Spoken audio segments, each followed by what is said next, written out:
الصيف جا اذا البحر، والبحر عنده المشاكل ديالو. ما بين المشاكل اللي كيتشكاو منها المواطنين في البحر هما اصحاب الباراسولات وصحاب العساسه ديال الطوموبيلات. نبداو بالعساسه ديال الطوموبيلات بما ان المعظم ديال المواطنين كيتشكاو منهم. ولا كل واحد كيهز الجيلي ديالو كيخرج للشارع كيقول باللي هو راه شاد شي باركين، من كل ساعه كيتبدلوا اشكال. شي ديال الجيري ترى ماشي معقول.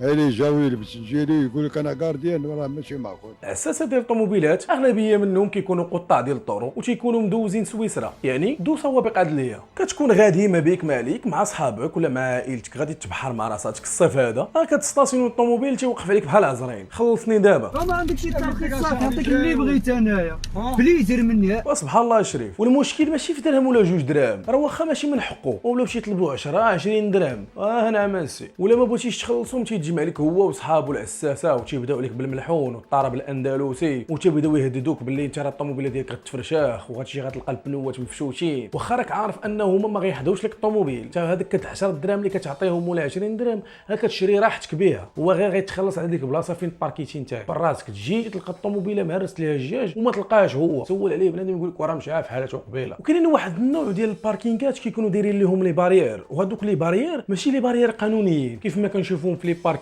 اللي كيكونوا على حساب الدوله. هذوك لي بارير بانينهم غير هما بالحجر والطوب وواحد البوطو ما عرفت منين شافرينو، وتيجي تيقول لك ولا ما غتدخلش الا ما خلصتيش 15 درهم للساعه. 15 درهم للساعه ماني فين داخل. شحال اخويا؟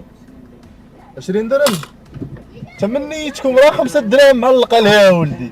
ودابا اجي نهضروا من الناحيه القانونيه. انت كمواطن كتخلص الضرائب، وهذوك الضرائب كتخول لك انك انت تستغل الملك العام، ولكن المجالس المنتخبه عندها راي اخر، بحيث انها كدير صفقات مع شي ناس باش تشكري لهم ديك الارض اللي هي كتسمى باركينغ مقابل لواحد النسبه من المداخل السنويه. كاين اللي تيخلصك واللي ما تيخلصكش، كاين اللي كيهرب لك الموطو يقول لك انا رجع ما رجعش، وانا من غنخلص ليه 60000 ريال في الشهر.